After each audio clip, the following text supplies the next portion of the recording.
Գիծը, որ նայում ենք, գծից վերևը ցույց է տալիս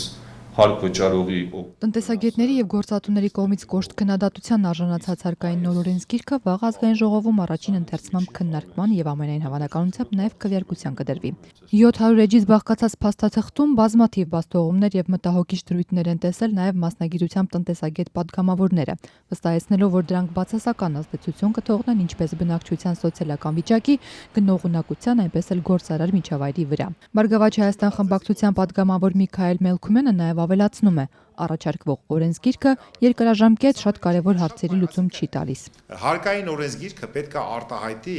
տնտեսական միտումների եւ ներդրումային ու գործարար միջավայրի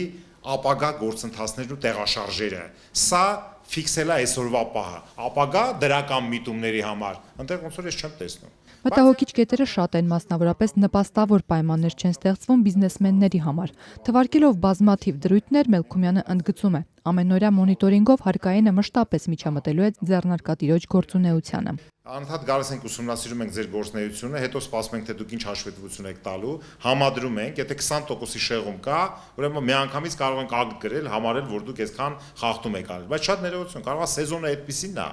Դուք նայում եք ամառվա, ձմեռվա, այսինքն շատ առանձնահատկություններ կան, որ այս հարկային օրենսգիրքը այս մասով հաշվի չի առնում։ Անկախ պատգամավոր Խաչատուր Քոքոբելյանի պնդմամբ հարկային օրենսգիրքը ոչ միայն չի լուծում ստվերային տնտեսության խնդիրը, այլև նպաստավոր պայմաններ է ստեղծում դրա համար։ Մատնանշելով եկամտահարկի դրույքաչափերի 2-ից 7%-ով բարձրացումը, Քոքոբելյանը պնդում է, այսպիսով իշխանությունները հրահրում են աշխատողին հանցավոր գործարքի գնալ գործատուի հետ։ Եկամտահարկը կարելի է նույն 20%-ի բազայով հարկել եւ այս դեպքում գործատուն ստիպված չի լինի աշխատողի հետ գնալ մի այլ գործարքի։ Արդյոք կա Հայաստան Հանրապետություն մեկը, որ կասկածում է, որ բացի բյուջետային աշխատողներից եւ ընտրովի մի քանի հիմնարկների աշխատողներից բոլոր տեղերը աշխատավարձների ոչ ճշգրիտ ձևակերպում կա։ Այսինքն այն տեղերը, որտեղ հստակ մաքուր սպիտակով աշխատանք կա, նրանք սրանից միայն տուժում են։ Եթե այս հարկային օրենսգիրքը չի լուծում այդ խնդիրը ամենաէլեմենտար, չի լուծում տնտեսության զարգացման ուղղություններին նպաստելու խնդիրները, հարց եմ տալի, ինչ խնդիր է լուծում այս հարկային օրենսգիրքը։ Օրինագծով չնչին 1.4%-ով նվազում է մինչև 120,000 դրամ աշխատավարձ ստացողների եկամտային հարկի դրույքաչափը։ Նաև զգալի չափով 36-ից 33%-ով նվազում է 2 միլիոն դրամից ավելի աշխատավարձ ստացողների եկամտահարկը։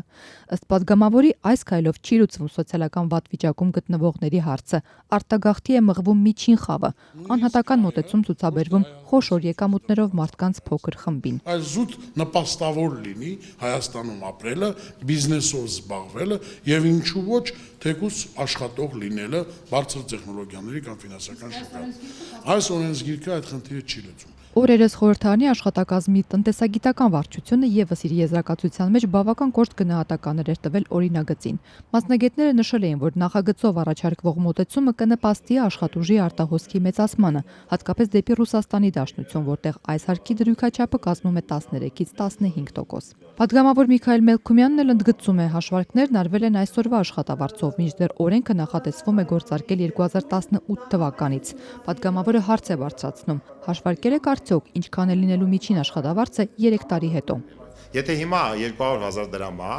եւ ասենք թե 3-4 տարի հետո այդ միջին խավը այն որ մենք ստանանք 400,000 կամ 350 հազիվ ձերին դրանով հասցնելու է, մենք բերում ենք բարձր հարկման տակ ենք դնում։ Այսինքն ինչ է, կառավարությունը դրանով ցույց է տալի, որ չեն աճելու եկամուտները եւ մենք ապագա միջին խավին ենք հարկելու, սա վատ է։ Զրուցակիցներից խոսքով վաղ ազգային ժողովում ներկայացնելու են իրենց դիտարկումներն այս փաստաթղթի վերաբերյալ, հուսալով, որ այն այս տեսքով չի ընդունվի։